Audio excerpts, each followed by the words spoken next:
Católicos Salvémonos trae para ustedes uno de los escritos más fundamentales de la obra de Edith Stein.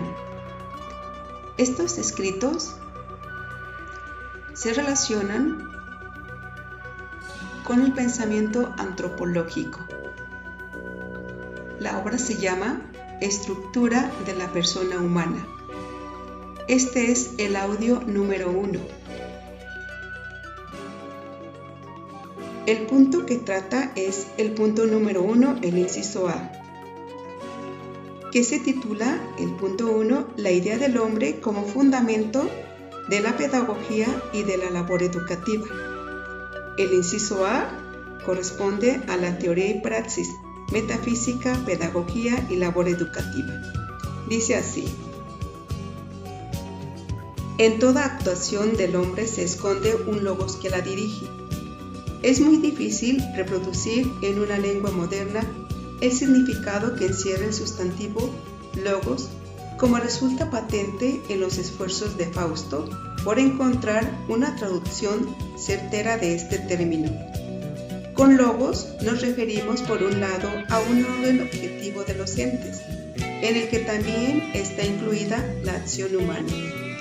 Aludimos también a una concepción viva en el hombre de este orden, que le permite conducirse en su praxis con arreglo al mismo, es decir, con sentido. El zapatero debe estar familiarizado con la naturaleza del cuero y con los instrumentos para trabajarlo. Debe saber también, para poder desempeñar su oficio de modo adecuado, qué es lo que se exige a unos zapatos utilizables. Pero esta concepción viva que subyace al trabajo no tiene por qué haberse convertido en todos los casos en una clara imagen mental, en una idea del asunto de que se trate, y menos en un concepto abstracto. Siempre que utilizamos palabras terminadas en logía o óptica, estamos intentando captar el logos de un campo concreto e introducirlo en un sistema conceptual, en un claro conocimiento, esto es, en una teoría.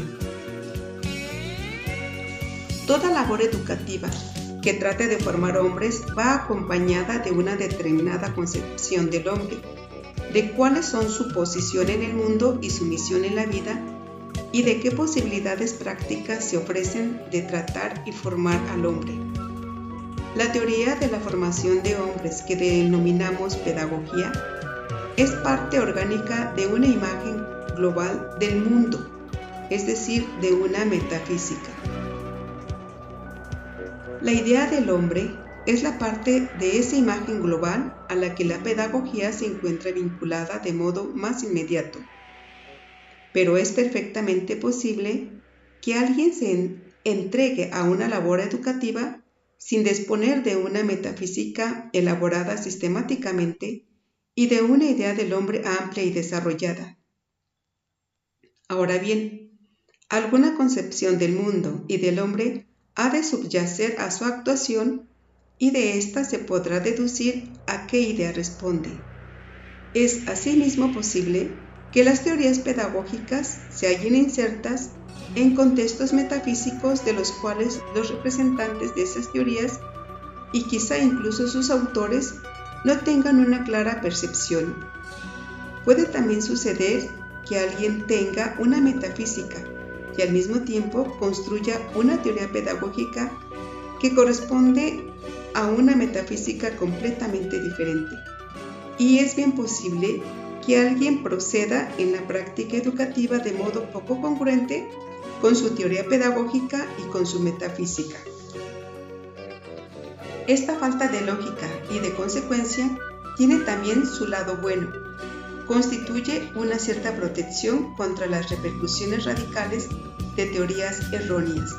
Sin embargo, las ideas o teorías que se tengan nunca dejarán de surtir sus efectos. Quien las defienda procurará actuar en consonancia con sus ideas, o también estará influido involuntariamente por ellas, incluso cuando su actuación práctica se vea determinada por concepciones opuestas más profundas, o de las que no sea claramente consciente.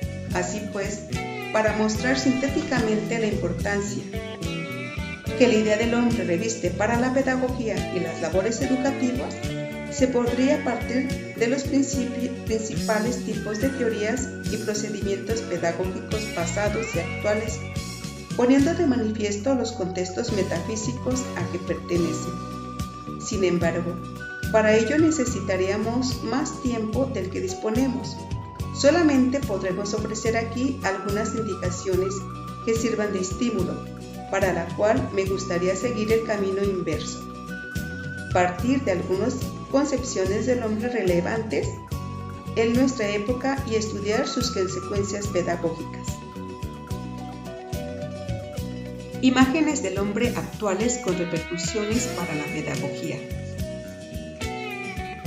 Considero al hundimiento del idealismo alemán que a mediados del siglo XIX hubo de retroceder ante las corrientes materialistas y positivistas, pero que en los últimos decenios de ese siglo experimentó un renacimiento y volvió a extenderse victorioso, como un suceso esencial y muy característico de la vida espiritual alemana de la actualidad. Aproximadamente a partir del cambio de siglo, empezaron a actuar corrientes que le hicieron retroceder paulatinamente hasta que en la Primera Guerra Mundial se asistió a su gran fracaso. En la pedagogía sigue influyendo poderosamente hasta el día de hoy. No podemos detenernos aquí a describir su carácter filosófico general, sino que habremos de limitarnos a subrayar algunos rasgos de su imagen del hombre que todos conocemos por la lectura de los clásicos alemanes. La imagen del hombre del idealismo alemán, ideal de la humanidad y su significado pedagógico. El hombre, tal y como concuerdan en verlo Lessing, Herder, Schiller y Goethe, a pesar de todas las diferencias que se puedan señalar entre ellos, es libre. Está llamado a la perfección, a la que denominan humanidad, y es un miembro de la cadena formada por todo el género humano que se acerca progresivamente al ideal de la perfección. Cada individuo y cada pueblo tienen en razón de su peculiar modo de ser una misión especial en la evolución del género humano. Esta última idea, que en realidad ya va más allá del clasicismo, es la contribución propia de Herder al ideal de la humanidad. Esta concepción del hombre contiene fuertes impulsos hacia alegre optimismo y activismo pedagógico que se advierte en los vivos movimientos de reformas pedagógicas de finales del siglo XVIII y del siglo XIX. El ideal de la humanidad es para el educador una elevada meta, en referencia a la cual tiene que ir formando al educando. La libertad hace posible y necesario apelar al esfuerzo del propio educando para alcanzar esa meta. Su independencia y sus capacidades individuales deben despertarse y desplegarse para que llegue a ocupar el lugar que le corresponde en su pueblo y en la humanidad como un todo. Solo así podrá efectuar su propia contribución a la gran creación del espíritu humano, a la cultura. Que la labor educativa implica una lucha con la naturaleza inferior es algo que se da por supuesto. Con todo, la confianza en la bondad de la naturaleza humana y en la fuerza de la razón, una herencia de Rousseau y del racionalismo, es tan grande que no se duda de su victoria. Es característico del intelectualismo de esta filosofía el hecho de que solo tiene en cuenta lo accesible al intelecto. Hasta de los restos irracionales, sentimientos e instintos, cuya existencia no puede negar, solo prestan atención a lo iluminado por la luz de la conciencia. Solo así cabe comprender la aparición de una psicología de lo superficial cuyo único objeto es la mera serie de los datos de la conciencia. El romanticismo descubrió las fuerzas de lo profundo, los abismos de la existencia humana, pero no pudo imponerse a la corriente más fuerte en su época. Hoy, cuando desde otros supuestos hemos reencontrado sus ideas, hemos vuelto a apreciar a estos precursores. La imagen de la psicología profunda y sus repercusiones pedagógicas. La tranquila superficie de la conciencia o de la vida externa bien ordenada, sea de la vida privada o de la pública, se ve alterada en ocasiones por extrañas convulsiones que no cabe derivar de las anteriores ondulaciones de la superficie de la vida. Percibimos entonces que nos hallamos precisamente ante una mera superficie, debajo de la cual se esconde una profundidad, y que en esta profundidad actúan oscuras fuerzas. Muchos de nosotros las hemos descubierto en toda su intensidad, gracias a las grandes novelas rusas de Tolstoy y Dostoyevsky. Grandes conocedores del alma humana nos han desvelado los abismos de la existencia del hombre. A otros han sido sucesos de sus vidas los que les han hecho descubrir esos abismos. Las enigmáticas fracturas de la vida normal del alma con las que se ve confrontada el psiquiatra y no menos frecuentemente el pastor de almas han hecho que sus miradas se dirijan a esas escondidas profundidades. El psicoanálisis supuso un primer gran avance en este sentido. La literatura rusa y el psicoanálisis han captado la atención de grupos cada vez más amplios de intelectuales, pero casi exclusivamente de estos. Las fuerzas profundas no se han hecho visibles para todos hasta la llegada de la guerra y las convulsiones de la posguerra. La razón, la humanidad y la cultura han revelado una y otra vez una estremecedora impotencia. Es así como una imagen del hombre distinta ha ido ocupando el lugar de la humanidad, o mejor, otras imágenes del hombre, pues no cabe hablar de unidad en este terreno. Unidad existe solo en este punto. ¿Cuántos han profundizado en el conocimiento del alma han podido constatar que estas profundidades que permanecen ocultas al hombre son lo esencial y activo, mientras que la vida de la superficie, los pensamientos, sentimientos, movimientos de la voluntad, etc., que afloran con claridad a la conciencia, es un efecto de lo que sucede por debajo de él. Por eso mismo, lo que sucede en la superficie es una señal que permite al analista y en general a quien reflexiona sobre el mundo del alma descender a esas profundidades. Los espíritus se dividen a la hora de concebirlas de una u otra manera. Para el fundador del psicoanálisis y para grandes grupos que, si bien estimulados en un primer momento por él, hoy adoptan posiciones contrarias en importantes puntos. Las fuerzas profundas que determinan la vida en calidad de poderes invencibles son los instintos del hombre. Ahora bien, existen diversas corrientes según cuáles sean los instintos que se consideren dominantes.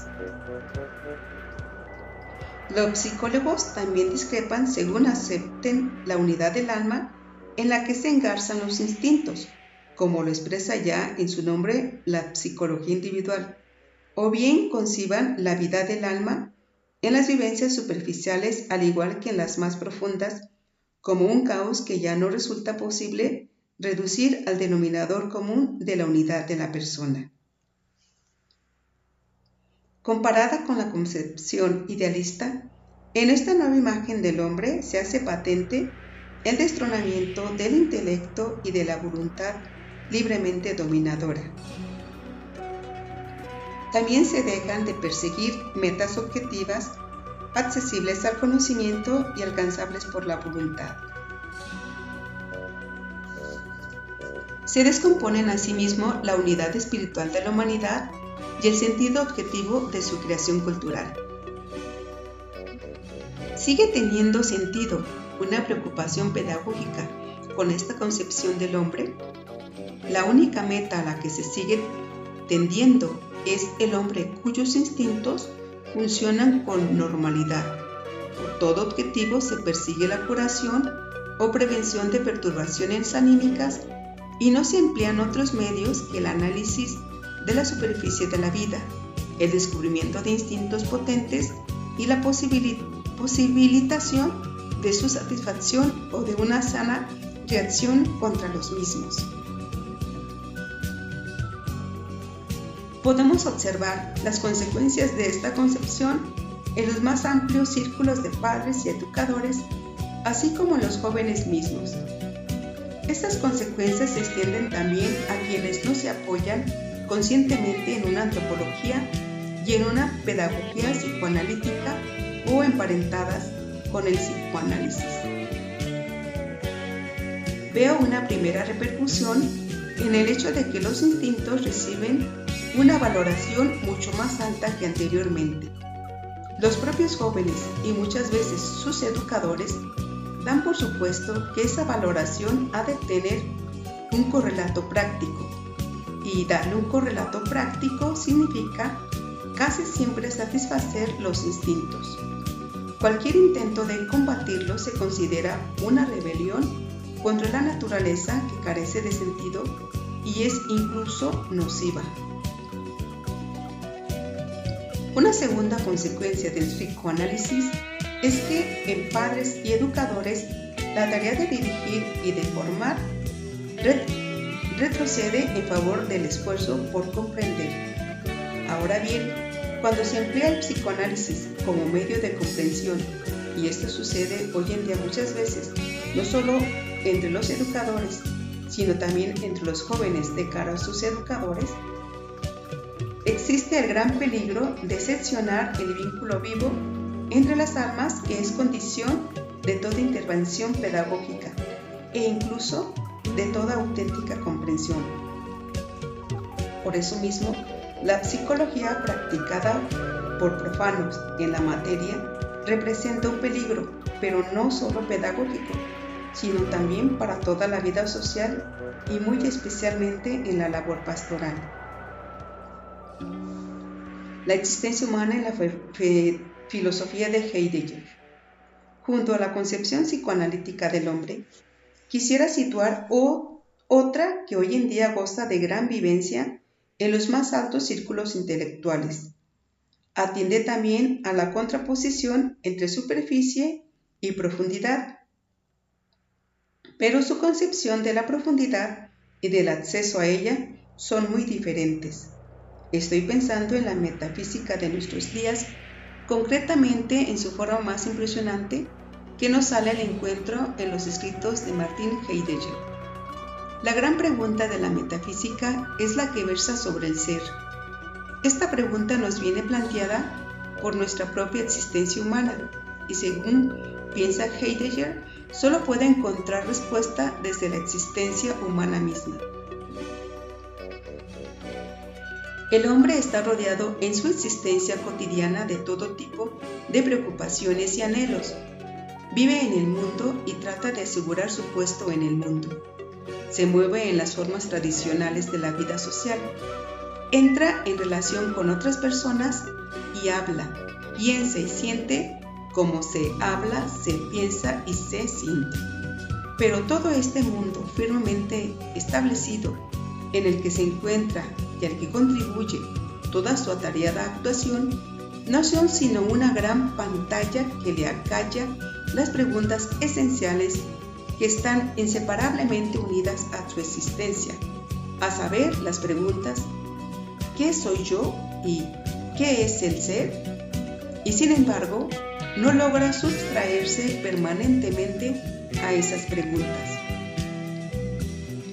Se vive preocupado por esto y aquello, preocupado por su propio ser. Hay algo que se lo recuerda y que sin embargo le lleva una y otra vez a huir de esas preguntas y a refugiarse en el mundo. se trata de la angustia, que va indisolublemente ligada a su ser mismo. En la angustia se le manifiesta al hombre lo que es su existencia. Tan pronto se plantea la pregunta, se le ofrece la respuesta, pues el ser resulta patente para quien se decide a querer verlo. El hecho al que el hombre trata de hurtarse es que está arrojado a la existencia para vivir su vida.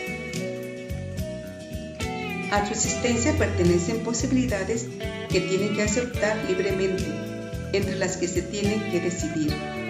El punto más extremo al que se encamina y que pertenece irremisiblemente a la existencia humana es la muerte. Su vida está ligada, signada con la muerte. El hombre viene de la nada y a ella se dirige sin poder detenerse. Quien quiera vivir en la verdad debe soportar mirar cara a cara a la nada, sin huir de ella hacia el auto-olvido u otras formas de engañosa seguridad. La vida profunda es para Heidegger una vida según el espíritu. El hombre es libre en el sentido de que puede y debe decidirse por un verdadero ser, pero no le ha sido señalado ningún otro fin que ser él mismo y perseverar en la nada de su ser. Heidegger no ha edificado teoría pedagógica alguna. Tampoco puede ser tarea nuestra examinar hasta qué punto su metafísica repercute en su praxis pedagógica o en qué medida se da en esta una saludable inconsecuencia. Debemos considerar tan solo a qué consecuencias pedagógicas conduce esta idea del hombre. Si el hombre ha sido llamado al verdadero ser, habrá que preguntarse con todo qué sentido puede tener ese llamado cuando se dirige a una existencia que procede de la nada y marcha hacia la nada. La misión del educador de cara a los jóvenes será la de defender esa llamada y destruir ídolos y formas engañosos. Ahora bien, ¿cómo podrá entregarse a tan triste tarea y quién podrá dedicarse a ella con buena conciencia?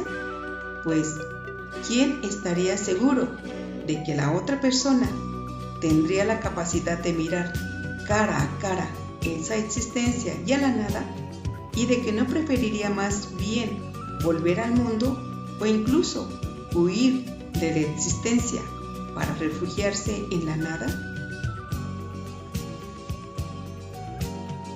2. La imagen del hombre de la metafísica cristiana. Solo será posible evitar el nihilismo pedagógico que se sigue del nihilismo metafísico si se logra superar a este último con una metafísica positiva que dé una respuesta adecuada a la nada y a los abismos de la existencia humana. Quisiera por ello terminar esbozando la idea del hombre correspondiente a una metafísica cristiana y desarrollando sus consecuencias pedagógicas. Tampoco aquí podremos proceder históricamente ni prestar atención a las diferencias que se dan entre los grandes pensadores cristianos. Únicamente trataremos de poner de relieve algunas líneas comunes. No será posible prescindir por completo de las diferencias dogmáticas existentes entre las distintas confesiones cristianas, pues de lo contrario no se podría exponer la idea del hombre. Es decir, no me propongo tratar distinciones dogmáticas, pero dado que por metafísica cristiana entiendo una que haga uso de las verdades de fe, debo decidirme por un fundamento dogmático concreto. Su relación con las ideas expuestas. Inciso A. Con el ideal de la humanidad. La antropología cristiana comparte con la desarrollada por el humanismo idealista la convicción de la bondad de la naturaleza humana, de la libertad del hombre, de su llamada a la perfección y de la responsabilidad que le incumbe dentro del todo unitario del género humano. Pero, da a todo ello un fundamento diferente. El hombre es bueno por haber sido creado por Dios a su imagen y semejanza, en un sentido que le distingue de todas las demás criaturas terrenas. En su espíritu lleva grabada la imagen de la Trinidad. San Agustín ha estudiado con máximo rigor las diferentes posibilidades de concebir la imagen de Dios inscrita en el espíritu humano. Aquí no podemos exponer con detalle. Me limitaré a indicar lo más relevante para la cuestión que nos ocupa. El espíritu del hombre se ama a sí mismo. Para poder amarse, tiene que conocerse. El conocimiento y el amor están en el espíritu. Son, por tanto, una sola cosa con él, son su vida, y sin embargo son distinguibles de él y entre sí. El conocimiento nace del espíritu, y del espíritu que conoce procede el amor. De esta manera, se puede considerar al espíritu, al conocimiento y al amor como imagen del Padre, del Hijo y del Espíritu Santo. Y esto no es una mera comparación, sino que tiene un significado bien real. El hombre es solo por Dios, y es lo que es por Dios, porque es espíritu, y porque en tanto que espíritu está dotado de la luz de la razón, es decir, de la imagen del Logos divino. Al ser voluntad, el espíritu se siente atraído por la bondad pura y por sus imágenes terrenas, y ama y puede unirse a la voluntad divina para sólo así encontrar la verdadera libertad.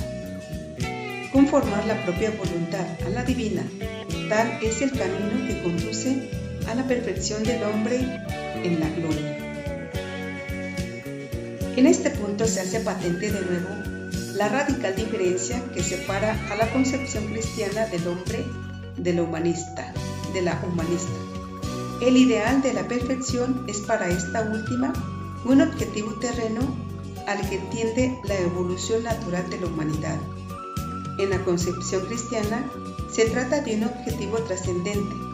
El hombre puede y debe esforzarse por llegar a él, pero no le es dado alcanzarlo con sus solas capacidades naturales. Con psicología profunda.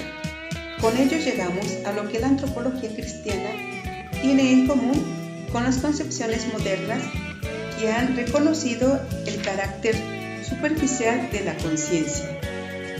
También ella conoce las profundidades del alma y los lados oscuros de la existencia humana. No son para ella descubrimientos nuevos, sino hechos con los que siempre ha contado, pues comprende las raíces de que se nutren. El hombre era originalmente bueno, en virtud de su razón era dueño de sus instintos y estaba libremente inclinado al bien. Pero cuando el primer hombre se apartó de Dios, la naturaleza humana cayó de ese primer estado. El resultado fue la rebelión de los instintos contra el espíritu, el oscurecimiento del entendimiento, la debilidad de la voluntad. El primer hombre ha transmitido por herencia esta naturaleza corrompida a todo el género humano.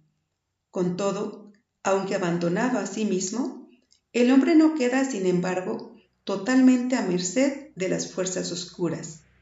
La luz de la razón no se ha apagado en él por completo y conserva la libertad. De esta manera, todo hombre tiene la posibilidad de luchar contra su naturaleza inferior, si bien siempre estará en peligro de ser vencido y nunca logrará por sus propias fuerzas la victoria total. Ello se debe, por un lado, a que ha de pugnar con enemigos invisibles. Que haya aprendido a desconfiar de la superficie no implica en modo alguno que tenga la seguridad de poder desvelar realmente su profundidad. Por otro, a que tiene al traidor detrás de sus propias líneas. la voluntad a la que tan fácil es hacer capitular. Así pues, vemos por una parte a hombres que se agotan en la lucha y por otra, hombres que dejan de luchar o nunca lo han hecho, esto es, que se abandonan al caos, en ocasiones hasta tal punto que ya no resulta visible la unidad de la persona. Esa unidad, sin embargo, existe a pesar de que no lo parezca, puesto que cada alma es una, ha sido creada por Dios y está llamada a la inmortalidad. Si se pierde para sí misma, será responsable de ello, puesto que en todo momento puede acceder a la profundidad en la que le resulta posible reencontrarse consigo mismo.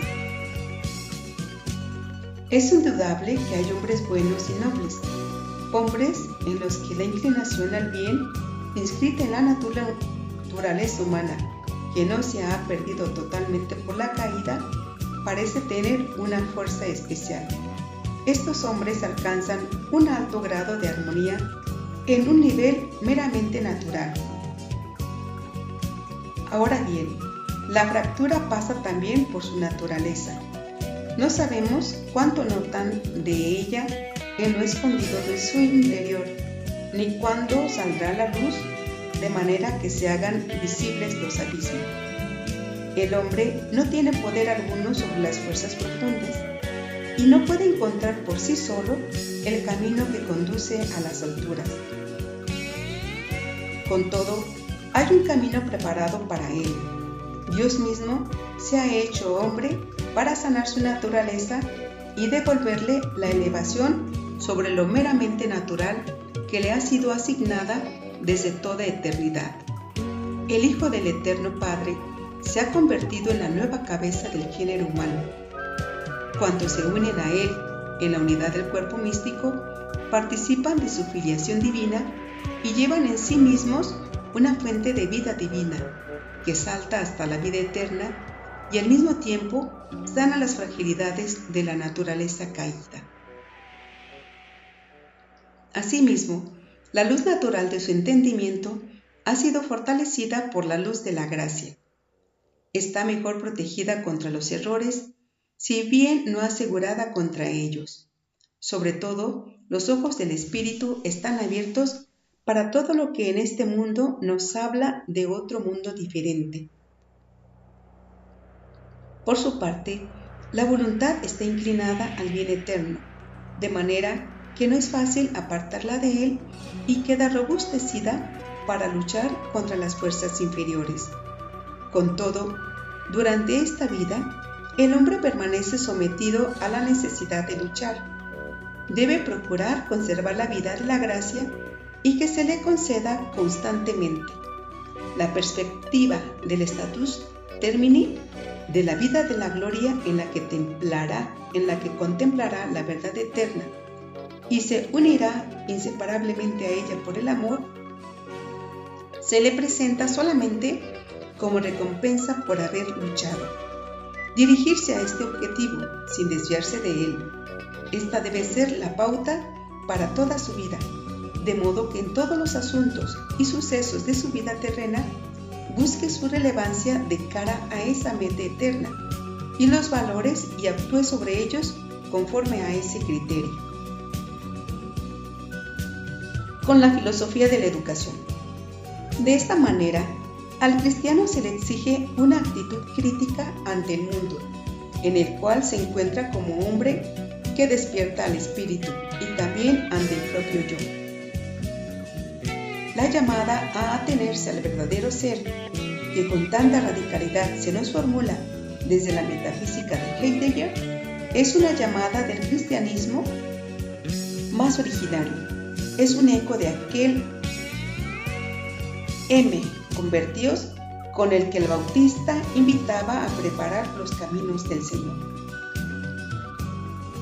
Entre todos los pensadores cristianos, ninguno ha respondido a esa llamada con tanta pasión y energía como San Agustín con su Noli foras ire in te ipsum ridi, in interiore omni habitat veritas. Es muy probable que nadie haya profundizado tanto en su propio interior como Agustín en sus confesiones, pero tampoco nadie ha planteado una crítica más dura y más radical al mundo de la vida del hombre que la contenida en La ciudad de Dios.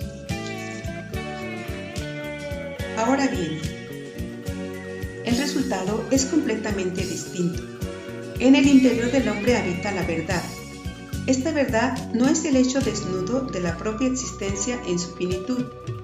Por irrefutablemente cierto que sea, para San Agustín el hecho del propio ser, aún más cierto es el hecho del ser eterno que se halla tras ese frágil ser propio. Esta es la verdad que se encuentra cuando se llega hasta el fondo en el propio interior.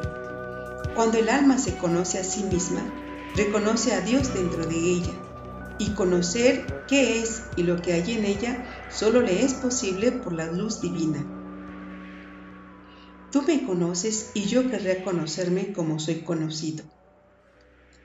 ¿Qué puede haber en mí que te esté oculto, Señor, a ti que penetras el abismo de la conciencia del hombre, incluso cuando yo no quisiese confesártelo? Por eso, Dios mío, hago mi confesión en silencio ante tu rostro. Nada verdadero digo a los hombres que tú no hayas oído antes de mí, y tú no oyes de mí nada que tú no me hayas dicho antes. En estas palabras se advierte un profundo escepticismo ante todo autoconocimiento meramente natural. Ahora bien, dado que para San Agustín el autoconocimiento es el conocimiento más originario, y es más cierto que todo conocimiento de cosas externas, la empresa de poner al descubierto las escondidas profundidades de almas ajenas con medios meramente naturales tiene que parecerle verdaderamente temeraria. Resumen. A modo de resumen podemos decir, desde la antropología cristiana, se advierte que el ideal humanista proyecta una imagen del hombre que conserva su integridad, del hombre antes de la caída, pero no presta atención alguna a su origen y a su meta y prescinde por completo del hecho del pecado original. La imagen del hombre de la psicología profunda es la del hombre caído, visto también estática y ahistóricamente, queda sin considerar el pasado del hombre y sus posibilidades futuras, así como el hecho de la redención. La filosofía existencial nos muestra al hombre en la finitud y en la nada de su existencia. Considera únicamente lo que el hombre no es y por ello desvía su mirada de lo que, con todo, el hombre es positivamente, así como del absoluto que comparece por detrás de este ser condicionado. Consecuencias pedagógicas. La revelación como fuente para la pedagogía, para la naturaleza humana, el objetivo de la educación, condiciones y límites del acto pedagógico. Trataré ahora de extraer algunas consecuencias para una pedagogía cristiana, sin que ello quiera decir que desprecie los medios ofrecidos por el conocimiento natural del hombre y por la ciencia. La pedagogía cristiana se esforzará por asegurarse la imagen del hombre que nos ofrece la verdad revelada. Utilizará para ello las fuentes de la revelación y acudirá también a los pensadores cristianos, es decir, a aquellos que ven en la revelación una fuente de la verdad y una garantía contra los errores a los que está expuesta la razón natural. Dejará que la revelación la instruya sobre la meta a la que el hombre ha de tender, dado que todos los objetivos pedagógicos deben orientarse por el fin último, y también obtendrá claridad en esta misma fuente acerca del sentido de toda actuación pedagógica y de sus límites. En lo que respecta a la imagen del hombre, hemos de añadir todavía algunas otras consideraciones a las que hicimos frente a las anteriormente presentadas. Para llegar a la idea de la humanidad perfecta disponemos de diversos caminos. Las huellas de la Trinidad en el espíritu humano son solamente un punto de partida. Esta idea se halla ante nuestros ojos en una doble forma, en el primer hombre antes de la caída y en la humanidad de Cristo. Así, Las doctrinas del estado originario y de la naturaleza humana del Redentor son de especial relevancia para la imagen ideal de la naturaleza humana. Hay que tener en cuenta además que la revelación no se limita a dibujar una imagen general del hombre, sino que tiene en cuenta las diferencias entre los sexos. También presta atención a la individualidad de cada persona.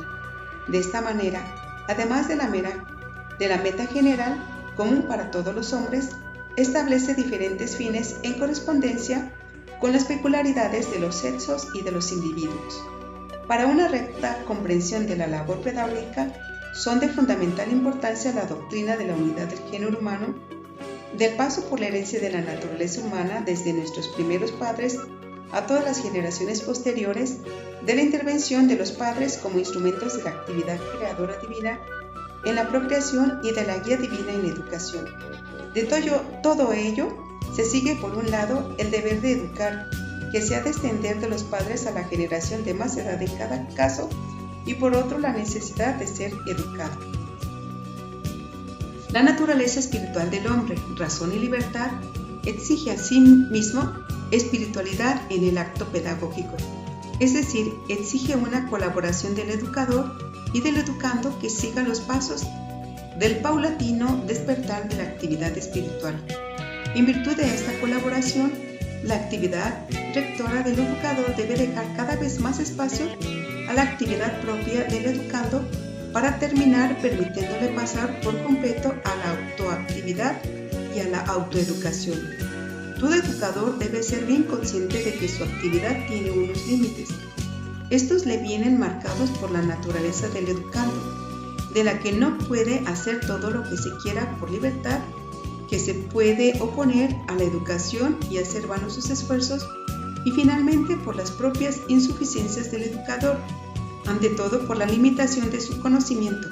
Así, por más que lo intente, el educador no logrará nunca comprender perfectamente la naturaleza del educando. Hemos de tener en cuenta especialmente el carácter misterioso de la individualidad. Tampoco debemos olvidar que con cada generación aparece algo nuevo, no enteramente comprensible para la generación anterior. Todo ello nos recuerda que el auténtico educador es Dios. Solo Él conoce a todo hombre hasta su más profundo interior. Solo Él tiene a la vista con toda nitidez el fin de cada uno y sabe qué medios le conducen a ese fin. Los educadores humanos no son más que instrumentos en las manos de Dios.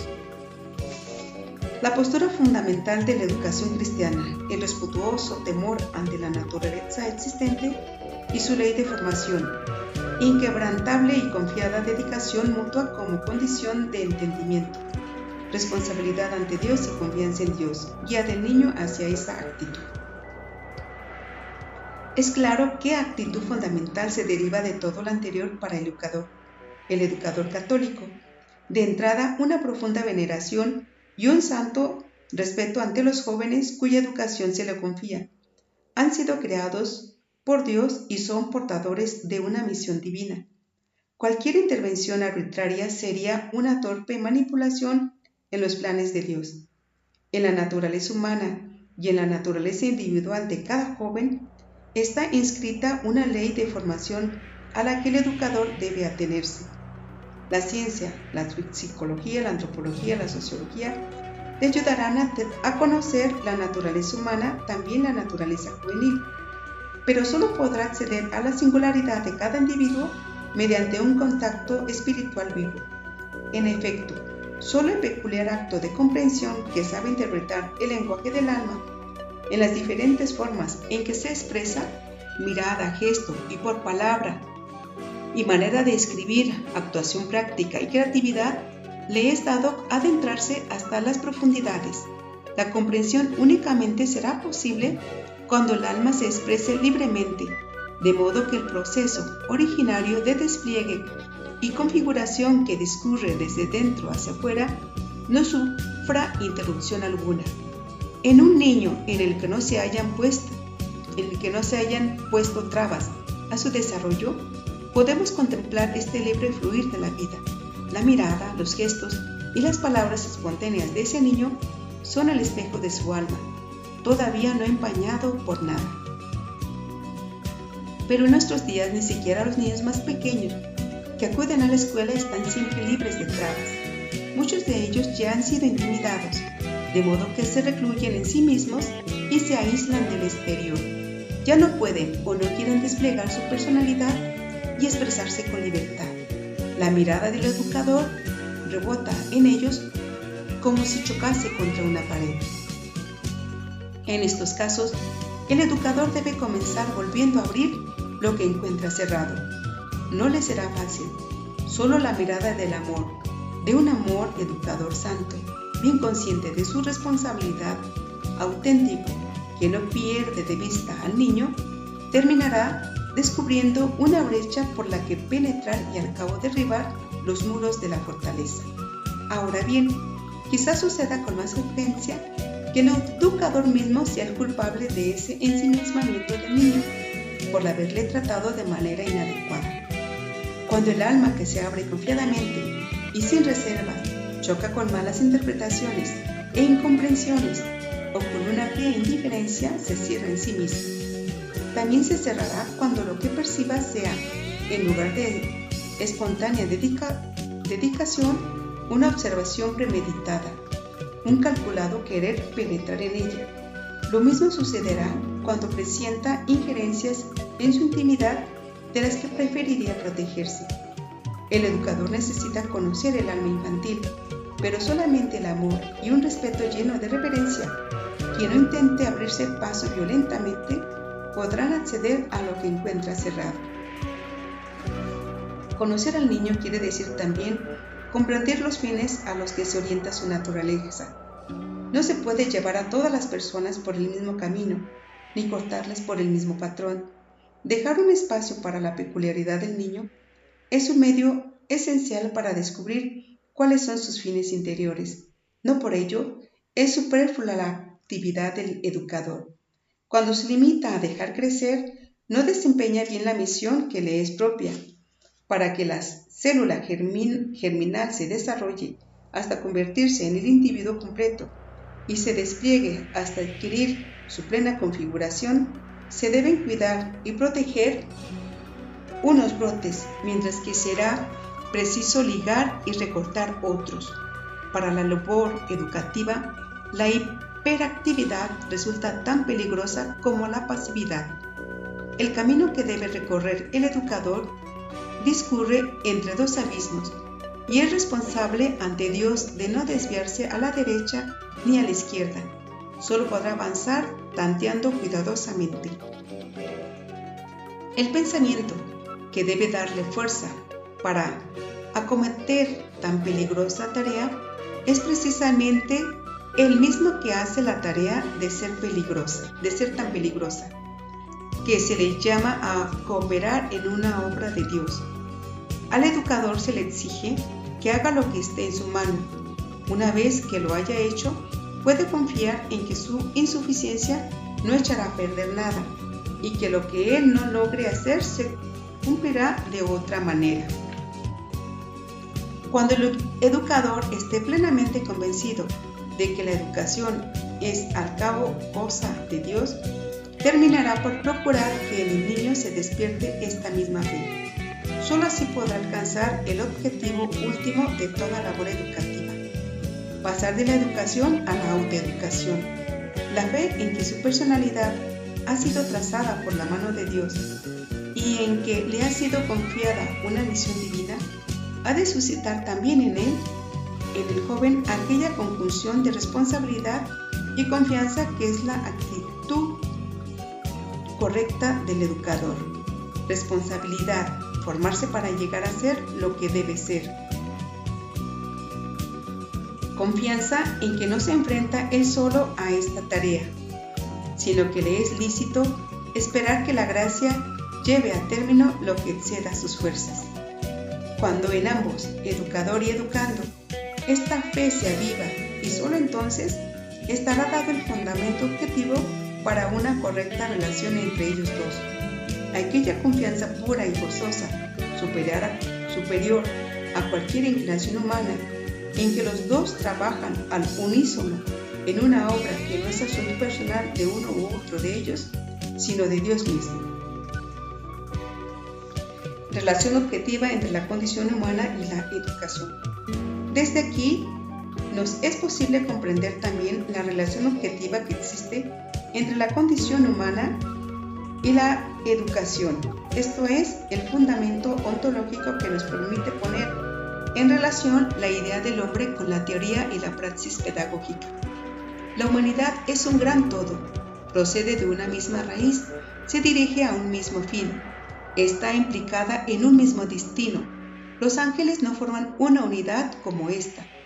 Cada uno de ellos está solo ante Dios, pero tampoco los ejemplares de una especie animal están relacionados entre sí de la misma manera que los hombres. En los animales hay comunidades de vida, familias, manadas, pero no una copertenencia que trascienda el tiempo y el espacio. Ello se debe a la naturaleza espiritual del hombre que le permite ejecutar actos en común. Estos pueden ser de diversos tipos. Un tipo es aquel en el que las personas implicadas toman una posición diferente en el acto.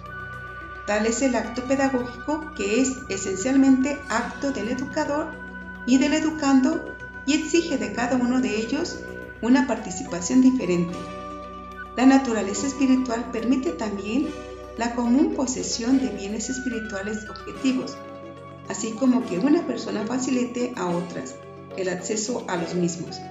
Esta posesión objetiva es esencial para que se dé una unión que trasciende el tiempo y el espacio. Otra condición de posibilidad de la educación es el carácter evolutivo del hombre. A diferencia de los espíritus puros, el hombre no entra terminado en el ser. Por otra parte, a diferencia de lo que sucede en los animales, su evolución no está predeterminada, sino que tiene ante sí múltiples posibilidades, así como la capacidad de decidir libremente entre esas posibilidades. Se hace así posible y necesaria la autodeterminación, pero también la dirección y el seguimiento, necesaria porque la comunidad de destino de los hombres es tal que cada hombre forma parte de ella como un miembro junto a otros miembros, con funciones recíprocas y en mutua responsabilidad ante Dios. Estas funciones implican, por un lado, la mediación natural espiritual, pero por otro, una mediación de gracia, según sea la relación que los miembros guarden en cada caso con Cristo cabeza. El Logos eterno es el fundamento ontológico de la unidad de la humanidad que da sentido a la educación y la hace posible. Cuando las ideas del hombre se inspiran en él, proporcionan una sólida base a la pedagogía y a toda labor educativa. Hasta aquí hemos terminado el punto número 1 y vamos a pasar al punto número 2, que es la antropología como fundamento de la pedagogía. Esto lo veremos en nuestro siguiente audio.